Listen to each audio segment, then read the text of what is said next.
संत जन कहते हैं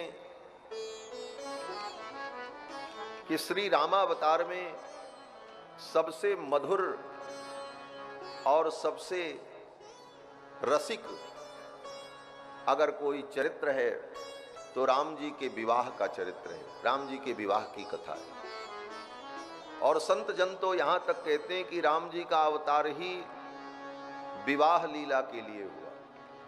क्यों बोले, बाकी लीला तो हर अवतार में भगवान करते ही करते हैं, लेकिन रामावतार भगवान का क्यों हुआ? भक्त जन कहते हैं विवाह लीला का विशेष रूप से करने के लिए भगवान ने ये अवतार लिया। संत जन कहते हैं कि एक बार लक्ष्मी जी वैकुंठ से धरती पर आईं और यत्र तत्र विचरण किया, तो लक्ष्मी जी ने देखा कि कुछ लोग अपने विवाह की वर्षगांठ मना रहे थे, विवाह की वर्षगांठ मना रहे थे, खूब नाच कूद रहे थे, उत्सव हो रहा था, लोग बधाइयां दे रहे थे। तो लक्ष्मी जी लौट करके जब वैकुंठ गईं तो भगवान से उन्होंने कहा, प्रभु हमारे आपके जीवन में सब प्रकार का आनंद है, लेकिन हमारे आपके जीवन में एक उत्सव नहीं है। बोले कौन सा उत्सव? लक्ष्मी जी ने कहा हमारे आपके विवाह की वर्षगांठ नहीं मनाई जाती। भगवान ने कहा हाँ ये बात तो है, क्योंकि हमारा आपका विवाह हुआ ही नहीं। हम दोनों सनातन पति पत्नी अनादिकाल से हैं। लक्ष्मी भगवान की पत्नी है कब से? बोले अनादिकाल से, जब से भगवान है तब से लक्ष्मी। तो भगवान ने कहा कि हम दोनों अनादि दिव्य दंपति हैं, इस कारण से हमारे जीवन में विवाह लीला और विवाह उत्सव नहीं है। लक्ष्मी जी ने कहा हमारे भी जीवन में ये विवाह उत्सव और विवाह लीला हो, लोग विवाह की वर्षगांठ मनाएं।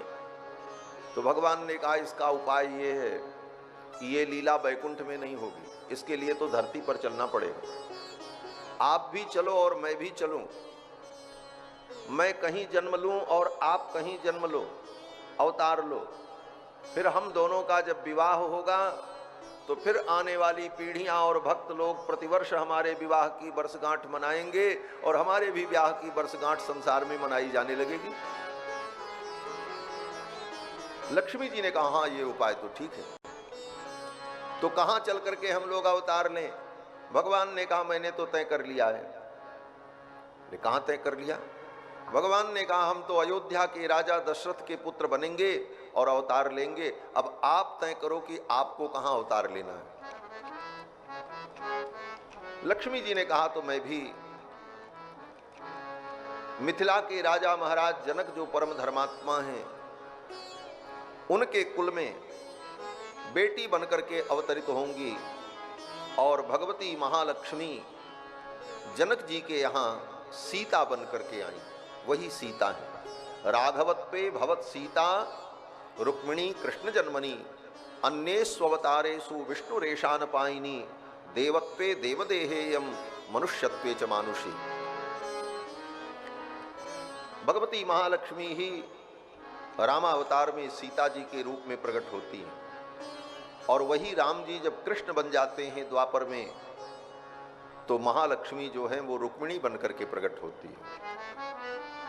तो महालक्ष्मी ने मिथिला में जनक जी के यहाँ अवतार लिया और जैसे अयोध्या में भगवान प्रकट हुए, भय प्रगट कृपाला दीन दयाला कौशल्या हितकारी हर्षित महतारी मुनिमनहारी अद्भुत रूप निहारी, उसी प्रकार मिथिला में जनक जी के यहाँ उनके यज्ञ स्थल पर हल के अग्रभाग से सीता जी का प्रादुर्भाव हुआ।